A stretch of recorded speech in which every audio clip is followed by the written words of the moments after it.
Carbohydrate cellulose कैसे बना, chitin कैसे बना, फैटी एसिड से लाइपिड्स कैसे बने, यू अंडरस्टैंड? सो पॉलीमराइजेशन नहीं होता तो C1 ही रहता, CO2 C1 मॉलिक्यूल है, CH4 C1 मॉलिक्यूल है, तो C1 में से C2 जाता ही नहीं। अच्छा, sugar to carbohydrate is sugar to sugar to sugar multiplication, right? But pentose sugar, nitrogenous base and phosphate, which becomes as nucleotide, one part of DNA unit, right? Sugar को nitrogenous base के साथ कैसे पकड़ा, फिर उसको phosphate के साथ कैसे पकड़ा,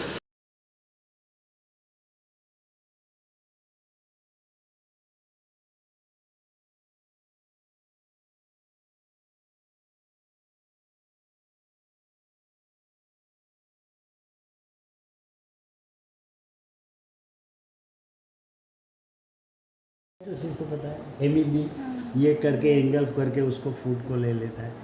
तो आर्किया और बैक्टीरिया उसको एमीबॉइड लोबोस वो जो एडप्टेशन है फूड एनगल्फिंग का, वो था ही नहीं। तो ये सूडोपोडिया बना कैसे? ये आर्किया बैक्टीरिया की सेल वॉल में तो वो प्रॉपर्टी ही नहीं। तो बाय दिस माइटोकॉन्ड्रिया बना के यूकैरियोटिक बात बनी, वो तो गलत हो गई, नहीं पढ़ी है इसलिए ये मान लिया। मगर आज आप कमांड करके देखो कि फेगोसाइटोसिस इन प्रोकैरियोट, तो जवाब मिलेगा कि फेगोसाइटिक या एमीबॉइड स्ट्रक्चर की इस प्रोटोप्लाज्म की एडेप्टेशन है, वो मैकेनिज्म ही नहीं है। और आर्किया बैक्टीरिया की सेल वॉल तो स्टिफ है, अमीबा की जैसी नहीं है। तो ऐसे स्यूडोपोड नहीं बनेगा। अभी सवाल ये आता है कि एंडोप्लाज्मिक रेटिकुलम एंड न्यूक्लियस, इसको हम कहते हैं यूकैरियोट, जो न्यूक्लियस अंदर आ गया। बैक्टीरिया में तो न्यूक्लियस है ही नहीं। तो न्यूक्लियस बनने से पहले एंडोप्लाज्मिक रेटिकुलम आया इवोल्यूशन में। तो मेम्ब्रेन इवोल्यूशन आया तो प्रोटोप्लाज्मिक की, आपने स्यूडोपोडिया की इलेक्ट्रॉन माइक्रोग्राफ फोटोग्राफ देखा है? उसमें एक्टिन मायोसिन वगैरह बहुत सारे सेक्शन में डिटेल है। तो एंडोप्लाज्मिक रेटिकुलम बने, तो this endoplasmic complex endoplasmic reticular membrane evolution preceded engulfing the nucleus. समझ गए आप? ये आर्किया बैक्टीरियल सेल था।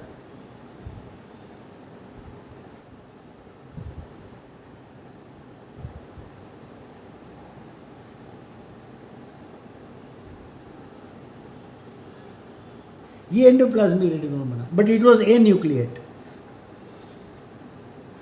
कैसे बना? ए, सुनिए, ए न्यूक्लिएट।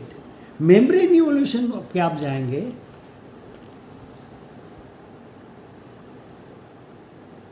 पहला सेल था उसमें सिर्फ यही था, लिपिड ओरिएंटेशन, ये एक्वेटिक हाइड्रोफोबिक रीजन है। तो पहले सेल में सिर्फ ये थे। फिर सैंडविच स्ट्रक्चर आई, ये डबल लाइन आया। ये तो पता है मेम्ब्रेन स्ट्रक्चर। तो ये सेल इंटीरियर है, ये एक्सटीरियर है। मैं इसकी बात नहीं कर रहा हूँ, मैं इसकी कर रहा हूँ। This membrane phospholipid orientation, sorry, it was not a sandwich structure, it was a single layer structure. और आज भी आर्किया में there are cells with this by fibrio disulfidase, वो जो आर्किया है ये अर्लियर है, they are earlier than this evolution. This is sandwich structure, this is not a sandwich structure. तो मेम्ब्रेन इवोल्यूशन में आए तो पहले ये स्टेज आई, मगर न्यूक्लियस नहीं था। तो इस इवोल्यूशन के बाद जो भी बैक्टीरियल डीएनए था उसके ऊपर ये मेम्ब्रेन उसको सेपरेट कर दिया, और ये आपके पास 500 रुपये की कैश है, आप ग्रोसरी खरीद सकते हो, आप सब्जी खरीद सकते हो, कुछ भी खरीद सकते हो। चेक बुक से कुछ नहीं खरीद सकते, मगर चेक बुक से ये आता है यहाँ से आगे। तो मेटाबॉलिज्म इज एक्टिव फेज, उसकी लॉकअप जेनेटिक मशीनरी है वो nucleus. Is a locked molecule, you know, DNA has no function of its own. It only preserves the legacy. जैसे हेरिटेज बिल्डिंग होता है ना, वहाँ कोई रहता नहीं है, कोई राजा महाराजा नहीं है, कोई नाच गान नहीं है, मगर दिल्ली वाले बताते हैं कि यहाँ शाम को दरबार में। सवाल ये है कि ये इसको न्यूक्लिएट और ये ए न्यूक्लिएट, दोनों are amitochondriate, a means without. तो यहाँ से फेगोसाइटिस बन के पहला विदाउट न्यूक्लियस ये बना, और न्यूक्लियस बन के फिर ये दोनों एरो मैंने लिखा कि विच इज फर्स्ट, दिस और दिस। तो मेम्ब्रेन इवोल्यूशन आप समझेंगे तो स्यूडोपोड फॉर्मेशन समझ आएगा। स्यूडोपोड फॉर्मेशन समझ आएगा तो उसकी फंक्शन प्रिजर्व कहाँ होगी, क्योंकि स्यूडोपोडिया फॉर्मेशन अगर ये फूड पार्टिकल आपने इस फूड वैक्यूल में पकड़ लिया, फिर उसको डाइजेस्ट करना है। अमीबा में फूड वैक्यूल होता है, बट क्लोरोप्लास्ट या mitochondria they refuse to get digested like food vacuole, but they said you allow us to stay in your house, हम इसको इतना रेंट देंगे आपको। तो आप ले हुई ये कुछ देता है, ये उसको, अच्छा, तो प्रोटोप्लाज्म से it will give you pyruvate, you give us energy, क्योंकि माइटोकॉन्ड्रिया ग्लूकोज को डाइजेस्ट नहीं कर सकता है, वो तो ग्लाइकोलाइसिस, ग्लूकोज में से पायरुवेट बनना पड़ेगा, पायरुवेट में से फिर आगे। तो पहले क्लोरोप्लास्ट आया कि का माइटोकॉन्ड्रिया? सवाल ये है, अननोन,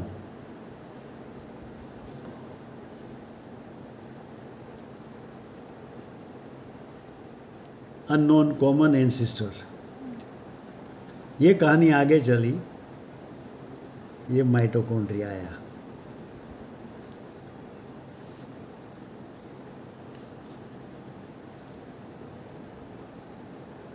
ये क्लोरोप्लास्ट आया,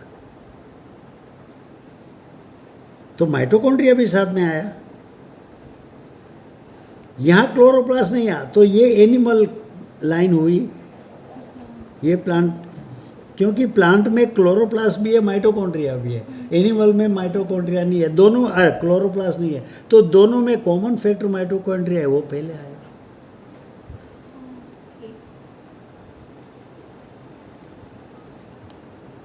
समझ गए ना?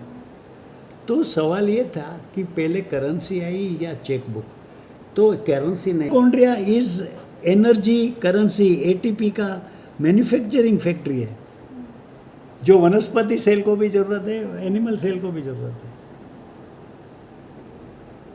अच्छा, इसी में आपको वो लेसन आगे ले जाता हूँ।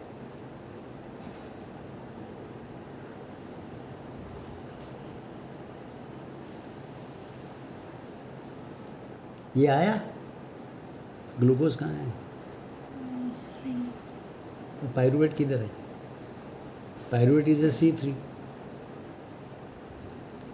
glucose is C6 photosynthetic, glucose is pyruvate is C3, this is more close to C than this। तो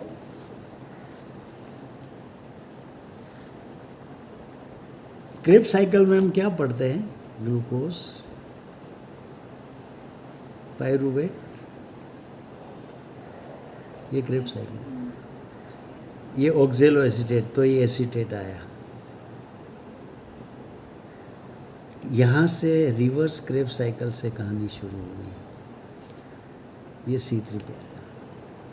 इन ग्लाइकोलाइसिस केम आफ्टर क्लोरोप्लास्ट, क्योंकि chloroplast generates ATP, but only 2 ATP through photophosphorylation. समझते हो फोटो? यहाँ से हम ग्लूकोज 6 फॉस्फेट, फिर fructose 6 phosphate, fructose 1,6 diphosphate वगैरह होता है ना, तो 4 ATP पैदा होते हैं और 2 ATP खर्च होते हैं, तो गेन इज 2 ATP. फोटोसिंथेसिस में 2 ATP ही बनते हैं. इसके जो 36 ATP बनते हैं क्रेब साइकिल में, वो फोटोसिंथेसिस का माल नहीं है. तो इसके जो ज़्यादा सिंथेसिस है वो तो इलेक्ट्रॉन ट्रांसपोर्ट है.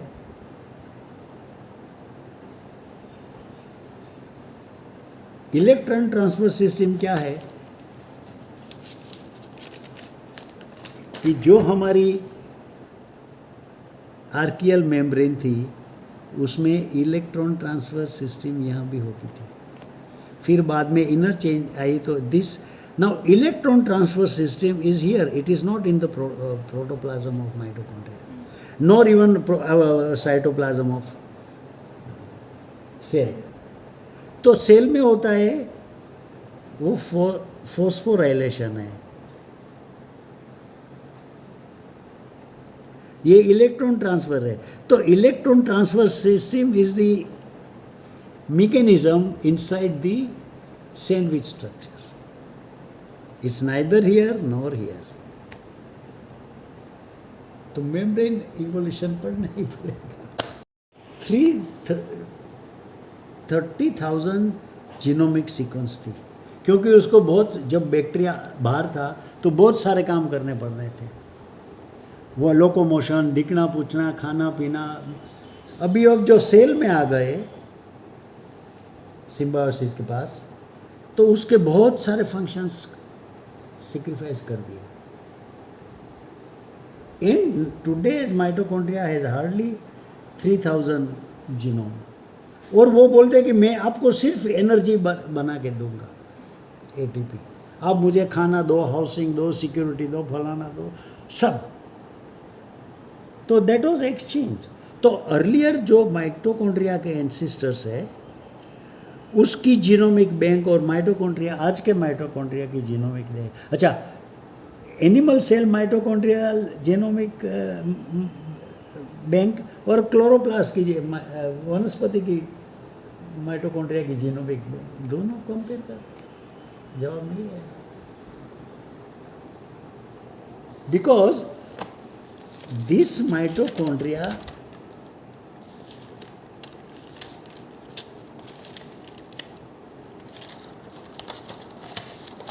when appeared here, it did not know कि वो ये राह पे जाएगा कि ये राह पे जाएगा.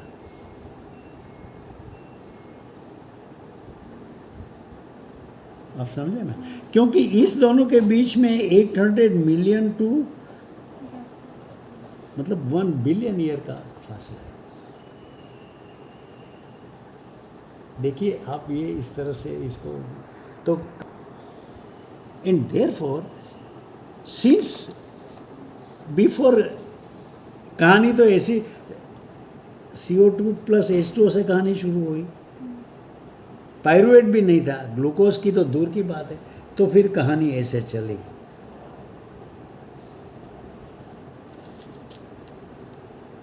तो glycolysis is the most recent event. The whole world started with reverse Krebs. अभी आप कमांड मार के पढ़ लो, रिवर्स क्रेब्स. निक लेन नज़र आएगा, उसकी लेक्चर है. आप आधे घंटे, 1 घंटे, 2 घंटे, and he is the world authority. And आज today he is the authority on the cancer research. क्योंकि माइटोकॉन्ड्रिया ये अल्फा कीटो ग्लूटरेट का एक रिएक्शन में गड़बड़ हो गई, it gives rise to cancer. क्योंकि DNA डुप्लीकेशन में जैसे डुप्लीकेशन होनी चाहिए वैसे ब्रेक भी लगनी चाहिए. एक्सीलरेटर है तो गाड़ी में ब्रेक भी चाहिए ना. अगर ब्रेक खत्म हो गई तो मल्टीप्लिकेशन चलता है, दैट इज कैंसर. और अल्फा कीटो ग्लूटेरेट से ये पाथ अलग हुए.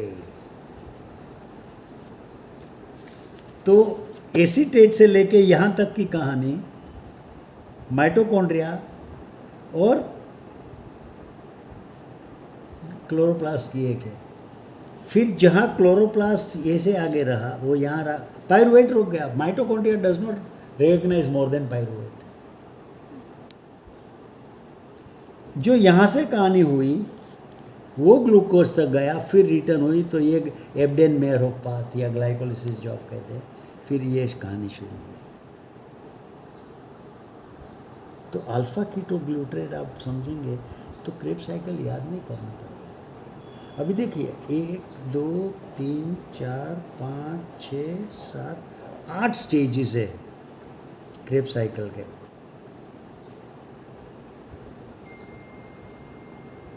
ठीक है, तो glucose to pyruvate, pyruvate to ये 8, नाइदर आर्किया और none of bacteria have all the 8 machineries. तो पायरुवेट में से CO2H2 बना सकता है कोई भी बैक्टीरियम, ये बात तो हम्बग हो गई। कुछ बैक्टीरिया के पास ये है तो कुछ के पास ये है, किसी के पास ये है, तो बोले तू यहाँ इसको यहाँ तक ले आ, फिर ये ले लेगा, फिर ये लेगा। तो ये बैक्टीरियम है, उसके पास यही एंजाइम मशीनरी है, ये नहीं है, ये नहीं है।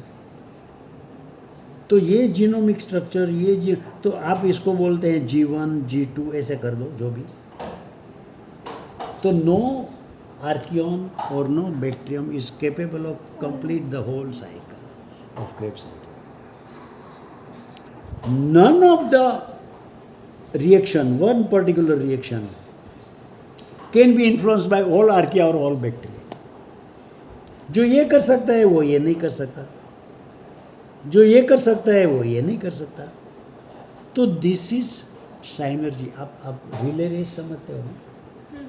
तो फर्स्ट रनर होता है, he listens to the gun shot. Activated sludge process में return of activated sludge it is in denial of synergy. Relay race की बात की लाइन पे वो बात ही नहीं है। तो activated sludge process most humble thing. अच्छा, एक्टिवेटेड स्लज प्रोसेस के reliable seed animals, seed microbe जानते हो ना? Same which you were talking about metazoans and others. पैरामेशिया, How they are रोटिफर। Rotifers, हाँ। तो पैरामेशिया रोटिफर तो हमने जो आपको वो हिस्ट्री बनाया था, वो तो यहाँ आए 500-600 मिलियन ईयर्स पहले। ये तो 4.5, यहाँ तो कोई पैरामेशिया अमीबा था ही नहीं, रोटिफर भी नहीं था। ये अपना डीओ वाला ऑक्सीजन, तो ऑक्सीजन आया, फिर डीओ आया तो डीओ ब्रीदर्स आए ना। आपकी कहानी भूल गए वो तो लास्ट 500-600 मिलियन में आए, ऐसा तय हो गया ना। पहले तो था ही नहीं। जब ऑक्सीजन नहीं था तो डीओ नहीं था, तो डीओ नहीं था तो एमीबा पैरामेशियम कहाँ होंगे? तो जो भी थे वो एनॉक्सिक एनिमल थे। तो एनॉक्सिक मगर एरोबिक, एरोबिक मतलब जैसे नाइट्रेट का ऑक्सीजन ले लिया, एक O गया तो नाइट्राइट हो गया, नाइट्राइट का एक O गया, नाइट्रिक ऑक्साइड हो गया, इसका और एक O गया, H2 बनता गया हर जगह। तो ये 2 नाइट्रोजन के बीच में एक ऑक्सीजन आया, समझे? एक और इसके साथ मिलके H2 बनता गया, मगर H2O का ऑक्सीजन O2 में से नहीं आता है। उसका नाइट्रेट वैसे बाउंड ऑक्सीजन है, मोलिक्यूल ये। तो फिर यहाँ से नाइट्रोजन एटमॉस्फेयर,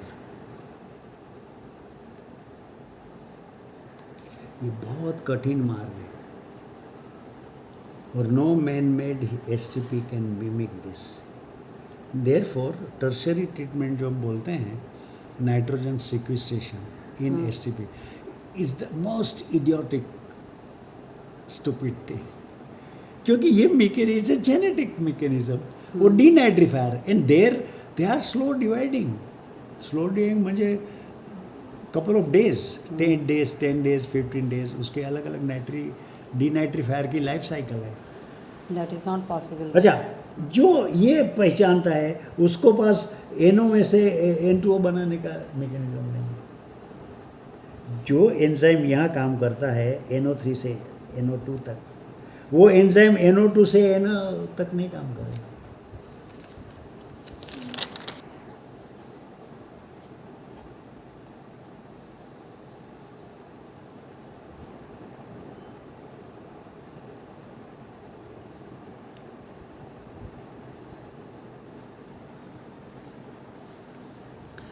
ये एक एंजाइम है, एंजाइम 1.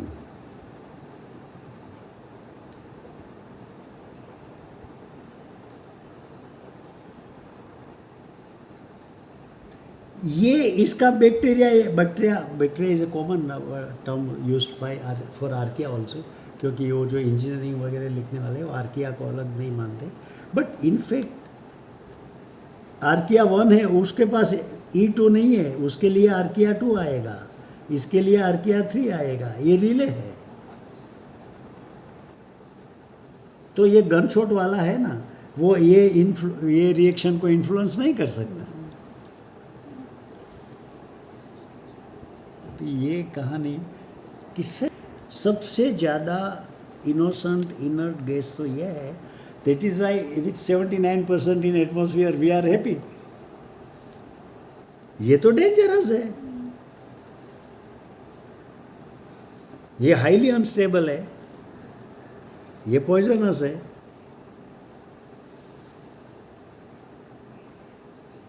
अच्छा, इनके आगे वाला NH4 होता है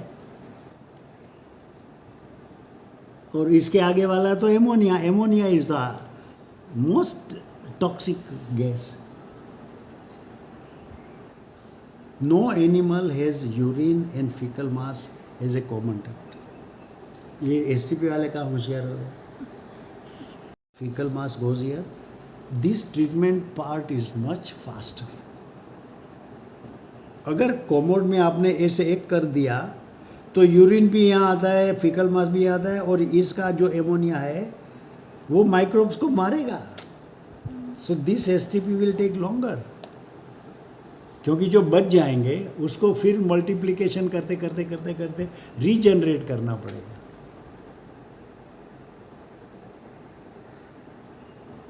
कैसा लगा? जैसे और फीकल मास के माइटोकॉन्ड्रियल पॉपुलेशन देखो, फर्मिक्यूटिस है, फर्मिक्यूटिस एंड बैक्टीरियोइडिस दोनों है. एस्चुरी में भी है, सेडिमेंटेशन में भी है.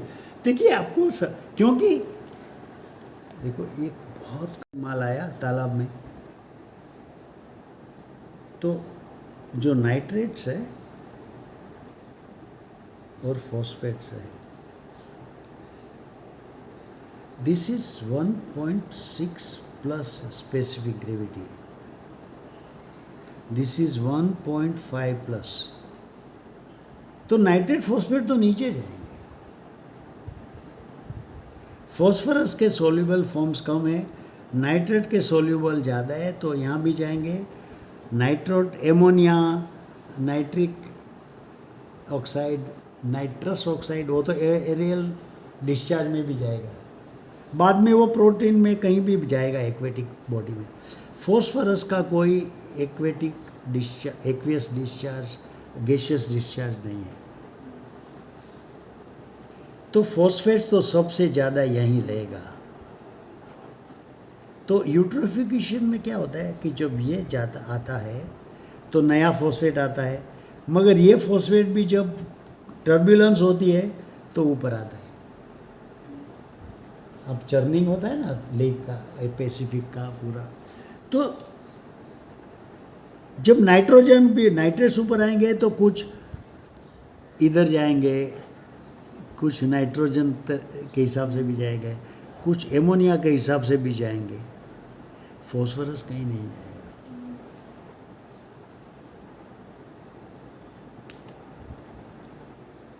समझे? अब सवाल ये है कि फॉस्फोरस यहाँ से भी आएगा, यहाँ से भी आएगा, फिर आल्गल ग्रोथ बनेगा, फिर अल्गल ब्लूम बनने के बाद यूट्रोफिकेशन होगा, क्योंकि नया नाइट्रेट फॉस्फेट आता है। फॉस्फेट तो यहाँ से भी आता है, तो फॉस्फेट का डबल सोर्स है, नाइट्रेट का एक ही सोर्स है। तो because of gaseous discharge, because of overflow, because of some other protein synthetic cellular manufacturing जो होता है, नए सेल बनते हैं, तो वेटलैंड की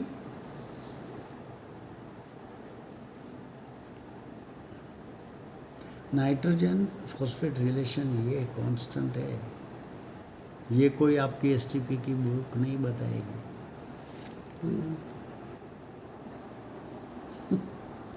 स्टेबल लेक में 1 फॉस्फेट इज 7 नाइट्रोजन। इनसे अगर ये 2 हो गए तो फंस गए। और देखिए CO2 H2O plus sun energy is equal to glue, ये गलत है। Without phosphates nothing can happen, क्योंकि biological energy currency is phosphate. और वो फॉस्फेट का जो मैंने बोला था,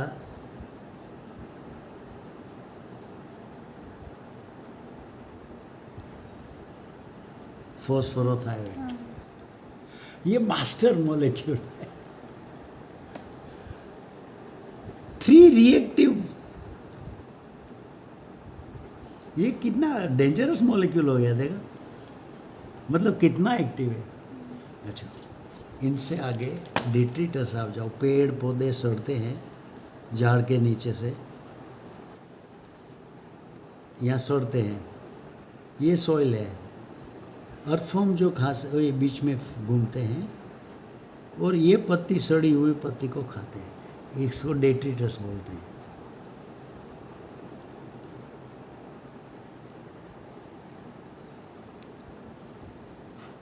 Now detritus is what?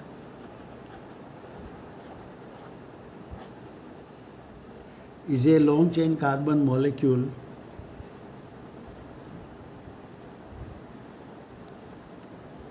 with 4 ester group. You cannot break down, but it can be assimilated into anything. सडेली पान पत्ती सब्जी डालेंगे तो खेत अच्छी बनती है, fertiliser. This is fertiliser, detritus is fertiliser because is 4 ester. अभी ester group is very close to phosphorothioate. वो तो एक मॉलिक्यूल के पास 3 ऑक्सीजन है, इसके तो 8 ऑक्सीजन है, और इसके जो CH OH वगैरह है वो तो अलग। तो detritus, and this cannot be broken down further into A and B. No. This can be assembled into A, B, C, D, N, X, Y, whatever. तो बिल्डिंग पॉसिबल है, ब्रेकडाउन पॉसिबल नहीं है। Same thing with acetate.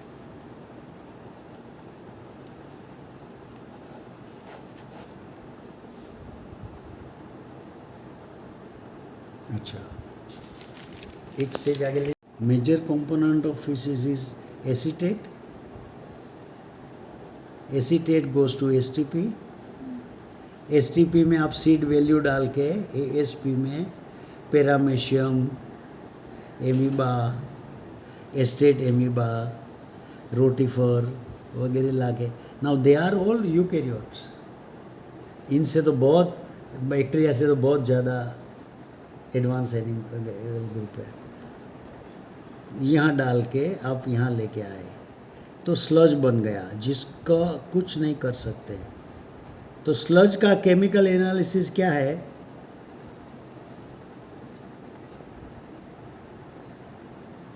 Acetate plus amino glycan.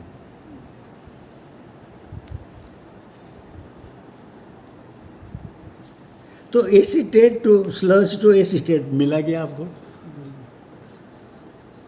आप तो देख के आए, thousands of kilowatt of energy, billions of liters, acetate to acetate via sludge. तो what is ASP? Stupid thing. Molecular term पे बोल सकते हैं कि ये stupid है।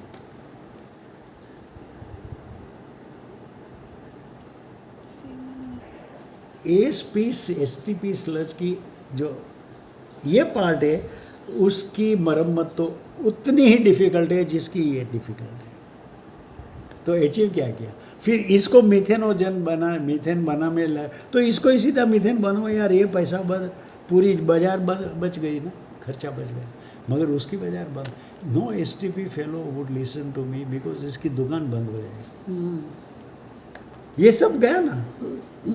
अच्छा, इसमें पाइप, पानी, टैंकर, चेम्बर, कड़िया, सब की दुकान बंद हो जाएगी। Digester, centrifuge. हाँ सर, मैं तो क्या कहता हूँ कि जैसे 50-100 मीटर पे एक, तो वो बदबू को कंट्रोल करो ना, पैथोजन को कंट्रोल करो, उस पर इतना पानी और फिर ये बाजार काल के उसको रिपेयर कब करोगे आप?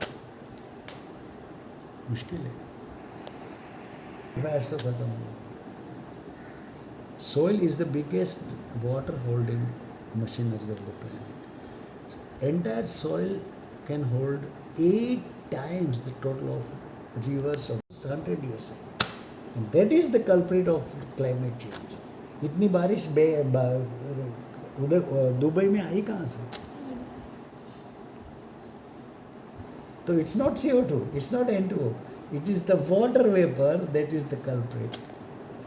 अच्छा, उसके साथ सोइल मैसेज वेपर गई तो माइक्रोब्स मरने लगे, तो डीनाइट्रीफायर्स वगैरह की जो मशीनरी थी वो तो एलिमिनेट हो गई। अभी वो कहाँ से लाओगे आप? जो कुदरत ने 3-3.5 बिलियन ईयर से संभाल के रखी थी, वो हमने 100 साल में डिस्ट्रॉय कर दी। कितना जटिल मामला है। ये टेबल टूट गया तो कोई बात नहीं, नया मार्बल लाएंगे, नई लकड़ी लाएंगे, कर देंगे।